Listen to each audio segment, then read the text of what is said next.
Allô? Bonjour Bob. Bonjour, comment allez-vous? Eh ben ça va très bien. Bon, bah, écoutez, bonne année. Eh ben oui, bonne année pour vous et puis pour Bob. Bonjour Mathieu. Bonjour. Mathieu, là, vous le voyez, donc voilà. Ça va Mathieu? Ça va très bien et vous? Eh ben moi ça va très bien, ça va très bien. Je suis contente, je vois Bob, je vous vois. Bah Voilà. écoutez, l'année commence bien pour les chemins d'intuition. Bon, écoutez, ça a l'air de pas mal se profiler. Bon. Donc, Bon. voilà. Écoutez. Alors, eh bien écoutez, on va commencer. D'abord, je vous remercie infiniment vous êtes un homme très très occupé, d'accorder un petit blog comme les chemins de l'intuition, cette interview de Bob vous dit toute la vérité. Alors, vous êtes un homme de radio, j'ai lu toute votre bio, vous avez écrit des livres, vous avez vécu 10 vies en une, Oui. et vous n'avez que 48 ans. Je précise que vous n'avez que 48 ans. Alors, bon, j'ai vu 2 interviews qui sont, ma foi, fort intéressantes, et dont je mettrai les liens dans l'article que je vais faire. Et donc, votre parcours professionnel, vous l'avez expliqué et vous l'avez exprimé très très bien chez Lilou Massé et dans un autre, donc on ne va pas s'attarder à ça. Moi, ce que j'aurais souhaité, évidemment, mettre plus en relief de par le sujet de mon blog, de l'intuition, c'était le paranormal. Ouais.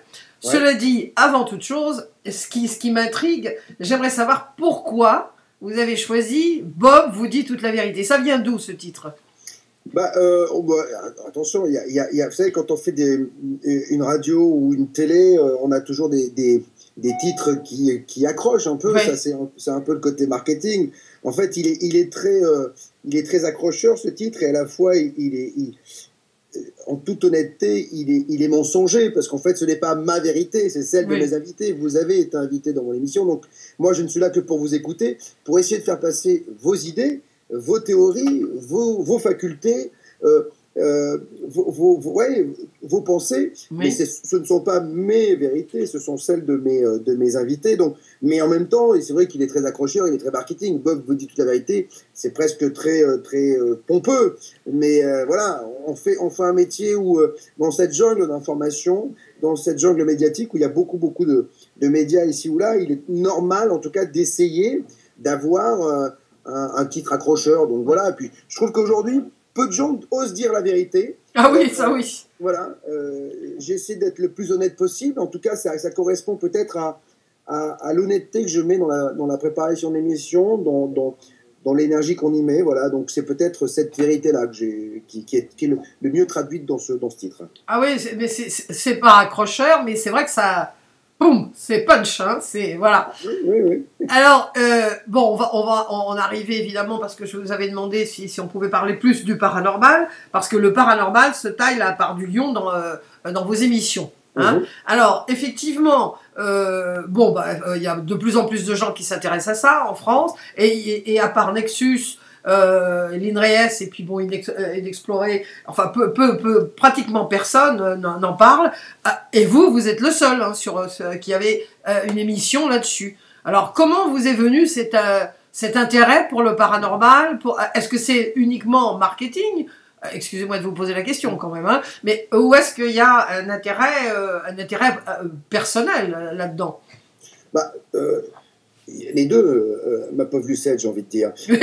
En fait, c'est-à-dire que je me suis aperçu quand même que dans la vie, je me suis aperçu que ce qui n'était pas normal il y a 2 siècles l'est aujourd'hui. Oui. Vous voyez ce que je veux dire? Donc le paranormal est juste le normal de demain. L'alchimie et la chimie d'aujourd'hui, et tout est comme ça dans la vie. Donc en fait, je me suis aperçu que ce sont des sujets qui passionnent beaucoup de nos concitoyens, mais ils sont souvent traités à la légère. C'est-à-dire que quand je regarde les émissions, et notamment pour la télévision, c'est-à-dire qu'on est soit dans le grandiloquent, c'est-à-dire qu'on en fait des caisses et on met une femme avec une robe noire, avec de la fumée au sol, etc. Et puis voilà, des reconstitutions un peu à la Spielberg, sans avoir les moyens de Spielberg, donc tout de suite ça fait un peu cheap. Ouais. Donc je me suis aperçu que c'était pas traité comme un sujet à part entière. C'est souvent traité comme un sujet qu'on met un peu au-dessus de la jambe, au même titre que la télé-réalité ou que le sexe à la télé. Vous voyez, voilà, ça fait partie des sujets entertainment. Et moi, je pense au contraire que ce sont des vrais sujets parce qu'ils nous parlent de nous et que quand on commence à explorer ces sujets-là, on s'aperçoit que on parle de choses importantes parce que la seule certitude que l'on a quand on est, c'est qu'on va mourir. Donc toute notre vie, on est en survie. jusqu'à quelque chose qui va durer très longtemps, visiblement, c'est la mort. Sauf que, parmi nos congénères, il y a des gens qui disent, la mort, finalement, elle ne va pas durer si longtemps que ça, puisqu'on risque d'avoir des réincarnations. Il y a ces fameuses expériences de mort imminente qui sont les seuls témoignages que l'on a de ce que l'on peut entrevoir derrière le voile. C'est-à-dire, nos aïeux, les gens qui nous ont précédés, parce que c'est juste hallucinant de se dire que moi, je suis le résultat aujourd'hui, comme vous, de gens qui ont vécu il y a 4, 5, 6, 10 siècles, 20 siècles, pour ceux qui ont des arbres généalogiques énormes. Et tout ça, moi, ça me semblera complètement dingue. C'est-à-dire que avoir en moi quelque chose de quelqu'un qui a existé il y a 20 siècles, c'est juste quelque chose de dingue. Penser qu'on est dans cet univers tout seul, c'est quelque chose de dingue. Pourquoi ne pas envisager que des gens qui me disent « j'ai des perceptions, j'ai des facultés, je vois des fantômes, je vois quelqu'un qui s'assoit sur mon lit alors que cette personne est juste transparente ». Pourquoi je n'aurais pas le droit d'en faire un sujet sérieux? Vous voyez ce que je veux dire? C'est juste me dire, mais pourquoi pas? Il y a quelqu'un qui le fait très bien aussi à la télévision, c'est Stéphane Alix. Oui. Voilà, que j'ai reçu ici récemment, et c'est vrai qu'on est un peu sur le même train, c'est-à-dire qu'on essaie de rendre sérieux quelque chose qui jusqu'ici était un peu raillé, vous voyez, en toute honnêteté. C'est-à-dire que c'est ça le paradoxe, c'est que ça intéresse tout le monde. Il n'y a pas un dîner où je ne vais pas, où quand on me demande ce que je fais actuellement et quand je leur explique la radio, au début c'est des rires. C'est des rires, et puis au bout de 5 minutes, je suis l'homme le plus important de la table parce que j'ai des informations qu'ils ne détiennent pas ou qu'ils ne veulent pas détenir. C'est pour ça que, donc, concernant le sujet, je savais que de toute façon il était intéressant. Donc, et je trouvais que le faire sérieusement et le faire quotidiennement, parce qu'il y a toujours eu des émissions, mais qui étaient épisodiques. Moi, la force de la radio, c'est la quotidienneté. Donc, plus on parle de ces sujets, plus c'est un moyen aussi d'approfondir les choses, quoi. Mais comment trouvez-vous tous ces gens? Parce que vous en trouvez vous en avez 3 par soirée. Hein. Alors, est-ce que c'est indiscret de vous demander, mais comment arrivez-vous à trouver autant de gens de valeur, hein, la plupart vraiment, enfin, moi j'ai pas tout écouté, mais vraiment des gens, le père Brune, c'est quand même pas n'importe qui, Charbonnier, pareil, Stéphane Alix, pareil, et beaucoup d'autres. Hein. Bon, ça c'est ce qui me rend le plus fier, parce qu'on a des gens qui ont été comme Sansonetti, maître de conférence à la Sorbonne, Claude Harz, à Jussieu, qui est prof encore universitaire, etc., et qui me font confiance et qui disent, putain, vous dites des choses qui sont assez incroyables, vous permettez aux gens de parler, et moi j'ai une faculté, c'est que je les écoute. Moi, voilà, c'est ça c'est, oui. Donc voilà, donc je les écoute, et en même temps les sujets, bon, heureusement je n'aborde pas que le paranormal, hein. En édition on a d'autres thèmes comme le social, l'univers, etc., le politique de temps en temps, l'agroalimentaire, le nucléaire, les lobbies pharmaceutiques, etc. Mais c'est vrai que le paranormal revient souvent, et en fait je me suis aperçu au départ, quand on a commencé l'émission, Mathieu était à mes côtés déjà, et on s'est dit, mais on va en faire le tour, c'est-à-dire qu'au bout de 3 semaines, on aura fait le tour de tout le monde. Et en fait, on s'aperçoit qu'il y a une multitude de gens qui ont fait des enquêtes dessus. Il y a une multitude de gens qui travaillent sur ces sujets. Il y a une multitude de gens qui sont sérieux et qui font ça sérieusement. Bien sûr qu'il y a des escrocs, bien sûr qu'il y a des gens qui font ça n'importe comment et qui, contre quelques deniers, vont vous dire tout ce que vous voulez entendre. Mais il y a des scientifiques, il y a des gens du CNRS, il y a des gens qui sont des journalistes, qui ont poussé l'investigation et qui, force est de constater, reviennent avec des informations qui sont intéressantes. Et il y en a bien plus qu'on ne le pense. C'est-à-dire qu'en fait, vous savez, c'est un peu comme une pieuvre. C'est-à-dire qu'il y a la tête de la pieuvre, mais il y a de nombreuses ramifications. Après, la force que l'on a, nous, et c'est peut-être ce qui nous différencie des autres, c'est peut-être le métier qu'on a. C'est-à-dire que moi, ça fait quand même 30 ans que je fais ce métier. Je sais étirer les sujets, et je sais que derrière une porte, il y en a encore une autre, et il y en a encore une autre, et il y en a encore une autre. Mais ça passe par l'écoute. Je pense que les gens... En fait, moi, quand je fais l'émission, et vous l'avez vu, parce qu'on a travaillé ensemble, je fais pas... C'est pas une interview, je suis dans une discussion. C'est-à-dire qu'on discute comme on pourrait très bien le faire autour d'un bœuf bourguignon chez une amie. Vous voyez ce que je veux dire? On en discute, c'est une discussion de table, de dîner, et je ne sais pas où je vais. C'est-à-dire que j'ai votre dossier, Et en fonction de ce que vous me dites, je rebondis et j'avance. Et en fait, je m'aperçois qu'à la fin de notre conversation, il y a encore plein de choses qu'on aurait pu se dire ou plein de choses que je n'ai pas découvertes. Donc c'est pour ça qu'il y a des gens qui reviennent et on essaie d'étirer. Parce que vous pouvez parler des expériences de mort imminente 10 000 fois. Chaque personne a un ressenti différent. Quand on parle des expériences de mort imminente, on en parle souvent avec un côté positif, c'est super, j'ai vu mon grand-père, j'ai vu ma grand-mère, mais il y a aussi, il y a 10% d'expériences qui sont négatives. Oui, ça je sais. On l'aborde un peu avec Charbonnier quand il vient ici, c'est effrayant, c'est-à-dire que... Mais ça veut dire quoi? Ça veut dire aussi que peut-être que les gens qui n'ont pas été, peut-être je sais pas... Des gentils, peut-être des gentils. Peut-être dans cette vie, vont avoir leur purgatoire, oui. Je ne sais pas, mais en tout cas, il y a une chose qui est sûre, c'est que l'important, comme je le dis, c'est d'exposer pour que les gens puissent disposer, pour ne plus jamais dire « je ne savais pas ». Et ça, c'est très important. Parce qu'aujourd'hui, je pense que c'est pas qu'on nous cache des choses, c'est qu'on dit, on pense, les médias de masse pensent que ces sujets ne sont pas importants, que la mort c'est tabou, qu'on ne peut pas en parler, etc. Moi, je pense au contraire que la mort c'est la chose la plus importante de notre vie, parce qu'on a une certitude, c'est qu'on va tous mourir. Ah oui, ça. Après, on ne sait pas si on va être riche, pauvre, si on va perdre des enfants, si on va être amoureux, pas amoureux, etc. On n'a aucune... La seule certitude, c'est qu'un jour, tout ça va s'arrêter. Pourquoi? Rien que cette question-là, elle mérite une émission. C'est de se dire, mais pourquoi on va mourir? Pourquoi on n'est pas éternel? Pourquoi on a... Est-ce que c'est pas ce qui rend la vie très belle? Le fait qu'on sait qu'elle va s'arrêter? Est-ce que c'est pas ça qui fait qu'à un moment donné... on aime les gens. Peut-être que si on était éternel, on n'aimerait pas les gens. On serait juste odieux. Et vous voyez ce que je veux dire? Oui, tout à fait, oui. Toutes ces questions sont pour moi objet d'émission. Mais vous avez dit à un moment donné, c'était à Lilou Massé, vous lui dites je ne bascule pas. Alors qu'est-ce que vous entendez par basculer? Comme tout bon journaliste, il faut toujours avoir du recul. C'est-à-dire qu'à un moment donné, il faut savoir ne pas franchir la ligne. C'est-à-dire c'est-à-dire qu'à un moment donné, il ne faut pas tomber dans la marmite. C'est-à-dire que je ne suis pas voyant, je ne suis pas médium, je ne suis pas ufologue, je ne suis pas médecin, je ne suis pas spécialiste, je ne suis pas journaliste d'investigation, je suis un intervieweur. Oui. Donc, ce n'est pas à moi de dire si Jean-Jacques Charbonnier a raison. Vous voyez ce que je veux dire? Oui. Je suis, et si je demande, je dis il a raison, c'est mort. Ça y est, vous avez basculé. Voilà, j'ai basculé. Moi, je dois toujours avoir l'œil critique. L'œil, mais critique dans le bon sens. Oui, c'est-à-dire que c'est pas critique, c'est pas forcément négatif. C'est juste savoir qu'à un moment donné, on doit avoir ce recul pour pas tomber dedans. Sinon, je deviens un gourou. C'est-à-dire que demain, je mets une toge et puis je vais dans le Larzac et je dis à tout le monde de me rejoindre et tous l'amour en groupe et c'est magnifique et voilà. Donc, mais c'est pas le projet. Vous voyez ce que je veux dire? Ça sera gourou Bob. Gourou Bob. Oui. Alors, dites-moi, vous avez parlé aussi, vous avez dit dans une précédente interview que vous aviez 8 documentaires qui étaient en préparation et des livres. Alors, c'en est où tout ça?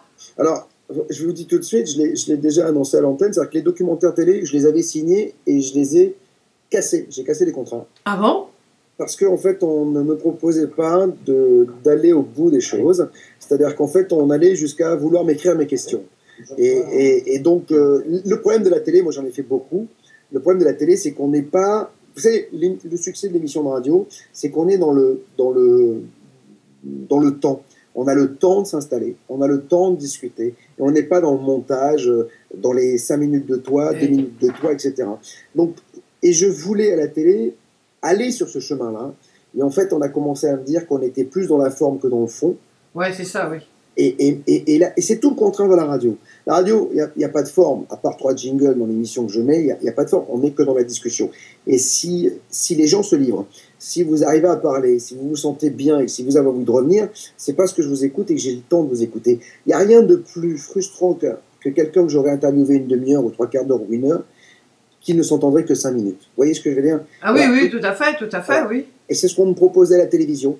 Donc ça m'a coûté beaucoup d'argent de refuser ces contrats, non pas de l'argent que j'ai investi, mais de l'argent que je n'ai pas gagné, parce que je devais en gagner beaucoup, mais je préfère ne pas faire que mal faire. Vous voyez ce que je veux dire? C'est-à-dire qu'aujourd'hui, j'essaie de donner une image de Bob vous dit toute la vérité, et je ne veux pas qu'elle soit cassée au nom de quelques centaines de milliers d'euros que j'aurais pu gagner, parce que c'était en cela. Vous voyez ce que la télé, c'est très très bien payé. Oui. Et bien voilà, je préfère ne pas gagner de l'argent. Dans la vie, il y a... Pour moi, ma philosophie, ça a été qu'est-ce que tu veux? C'est être riche aujourd'hui et pauvre demain, ou bien vivre toute ta vie? Ben, je préfère bien vivre toute ma vie.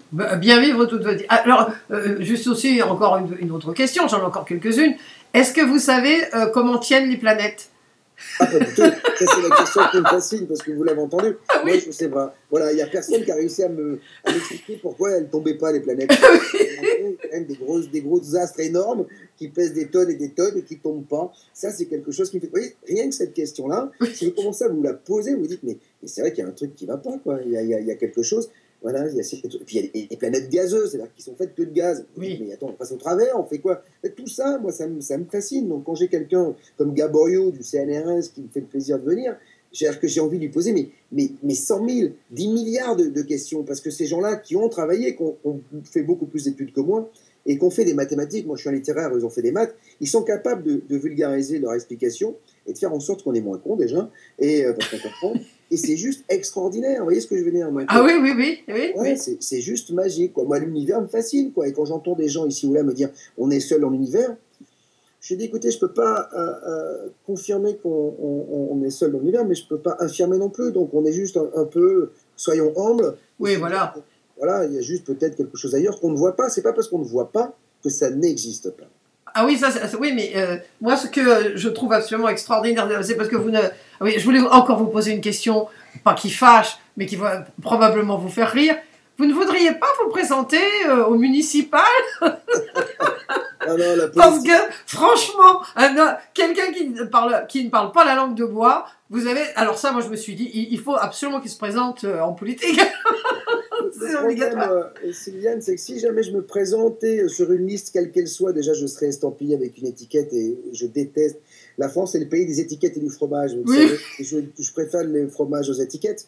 Mais donc, être estampillé avec une étiquette donc m'interdirait d'avoir la liberté d'interviewer des gens de tous bords. Ouais. Et puis tout de suite, on rentre dans un moule. Vous savez, le problème, c'est qu'on devient politicien quand on se présente, et je ne veux pas devenir politicien.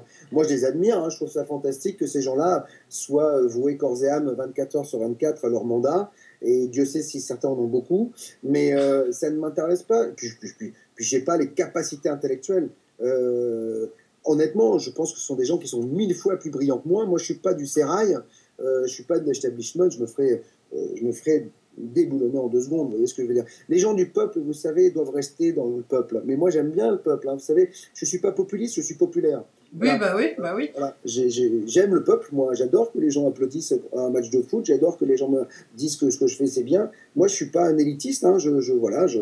Et je trouve que, de toute façon, vous savez, j'ai entendu le nouveau président tunisien, vous savez, il m'a marqué parce que je l'ai entendu dire après le printemps arabe, donc il a été élu, et il disait, mais on veut instaurer une démocratie, mais vous ne pouvez pas savoir comme c'est facile d'être dans l'opposition et difficile d'être au pouvoir.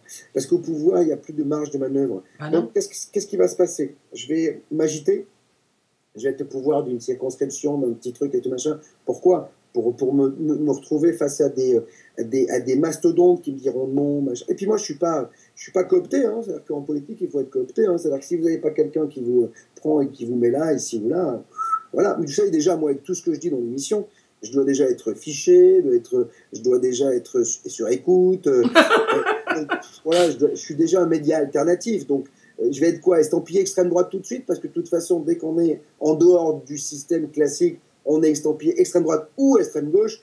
Donc, vous voyez, j'ai même pas besoin d'être politisé pour qu'on me colle déjà des étiquettes. Oui, alors...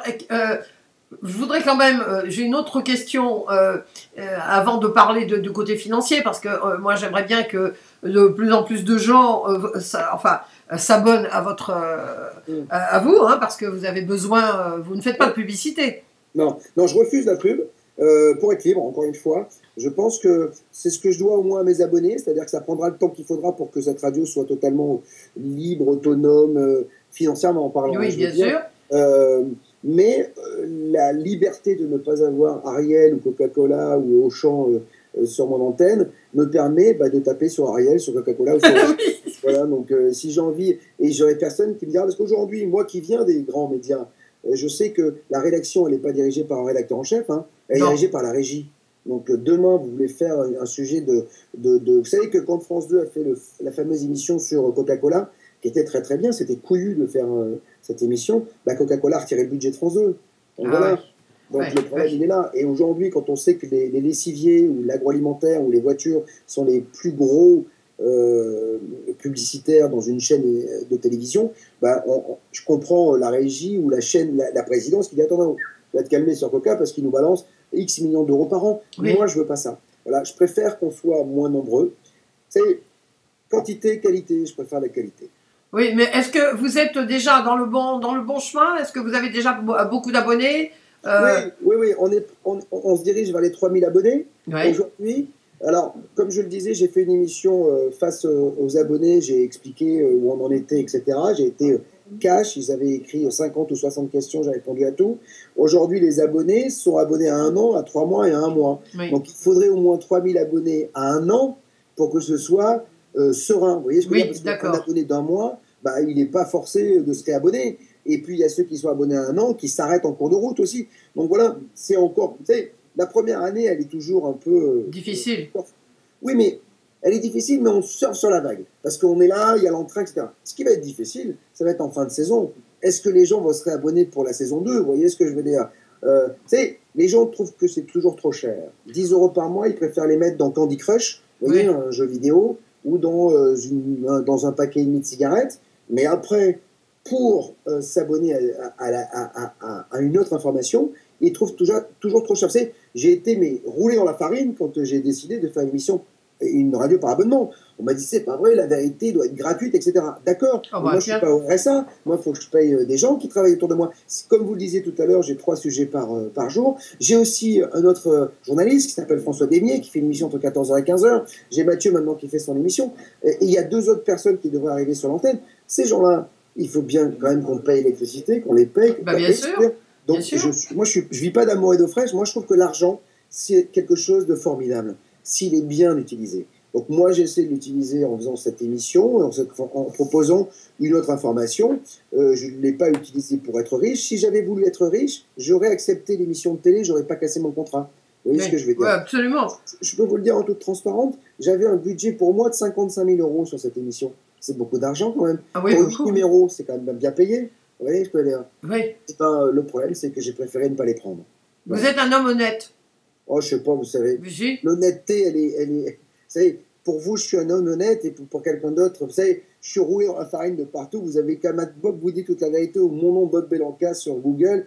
Il y a des gens qui m'accusent de ça, de ceci, de ne pas dire la vérité, d'escroquer. Vous savez, la vérité de l'un, encore une fois, l'honnêteté de quelqu'un et la non-honnêteté de quelqu'un d'autre. Vous voyez ce que je veux dire? Oui, sûrement, mais je suis honnête avec moi-même. Vous savez, c'est important de pouvoir se regarder dans la glace le matin et dire je suis face à eux et je suis face à moi et pour le moment, je me sens bien dans mes baskets. Écoutez, franchement, vous avez, je crois, pouvoir dire que j'ai une excellente intuition. Je crois. Donc, je ne crois pas me tromper, franchement. Ou alors, ça serait une des premières fois. Vous me direz, il y a toujours une première fois. Mais pour terminer, Bob, j'aurais souhaité que vous me disiez, pour vous, après avoir fait, justement, Bob, toute la vérité, cette émission, quel est le commentaire ou le commentaire ou le message que vous avez reçu qui vous a le plus ému par rapport à votre travail? Qu'est-ce qui vous permet de dire, oui, ça vaut le coup, vraiment? Vivement demain. Vivement demain? Oui, parce que vivement demain, ça veut dire que ce qu'on a fait aujourd'hui, c'est bien. Et que les gens ont envie d'avoir encore plus de choses. Après, vous savez, j'ai tellement de... T'es là... Je peux très vite me prendre pour un gourou et avoir la tête comme ça. Il y a des gens qui me disent, mais tu es ma raison de vivre. Hein. Mais vraiment, oui. Tu es ma raison d'exister. Sans toi, je ne peux pas. J'ai envie de me foutre en l'air. Mais je reçois tout et n'importe quoi. Donc, mais c'est hallucinant. Sauf que moi, quelqu'un qui me dit vivement demain, vous savez, mettre 10 € par mois. Vous savez que je fascine un peu quand même toute la profession en France. Et les gens se disent, mais attends, on te paye pour t'entendre parler? Mais ça, c'est une démarche incroyable quand même. Vous savez, il y a personne qui le fait. Europe 1, RTL, France Inter, tous les podcasts sont gratuits. Moi, je les fais payer et les gens payent. Vous savez, cet acte de prendre, alors que le monde est en crise, et notamment la France, de prendre 10 € et de les mettre sur la table et de dire tous les mois, je vais payer 10 € pour écouter une émission, c'est rien 10 €. Pour moi, c'est rien. Je veux dire, peut-être que pour vous, c'est quelque chose. Moi, ça ne me change pas ma vie aujourd'hui. Ma femme travaille, j'ai toujours eu du travail. Mais pour beaucoup, c'est quelque chose, 10 €. Vous voyez ce que je veux dire? Oui, tout à fait, oui. Et ces gens-là qui n'ont pas beaucoup de budget, qui mettent 10 € par mois sur la tête, qui me disent vivement demain, sais, il y a des gens qui me disent j'ai arrêté mon abonnement à Canal+ pour m'abonner. Et je vous le jure, ouais, pourtant je suis pas croyant, je vous le jure quand même. Donc vous voyez, mais c'est incroyable de se dire, les gens arrêtent un truc pour m'écouter moi. Oui. Les gens mettent 10 € par mois et me font confiance. Tu sais, il y a une chose qui était énorme quand même. Quand j'ai décidé de faire cette web radio, on n'avait pas mis un seul coup de peinture dans ce studio, qu'il y avait déjà des 1100 abonnés. C'est-à-dire qu'il y avait des gens qui s'étaient abonnés rien que sur ce que j'avais osé proposer l'année dernière en disant, voilà, j'ai fait cette émission, j'ai été censuré, suivez-moi. Mais je trouve ça fantastique. Rien que pour ça, j'ai envie de continuer. C'est pour ça que le vivement demain me donne envie de continuer. Ça veut dire que je ne fais pas trop mal mon travail. Eh bien, écoutez, moi, je vous dis vivement demain. Et petite parenthèse, je suis abonné, mais je recommencerai mon abonnement. Je veux me réabonner.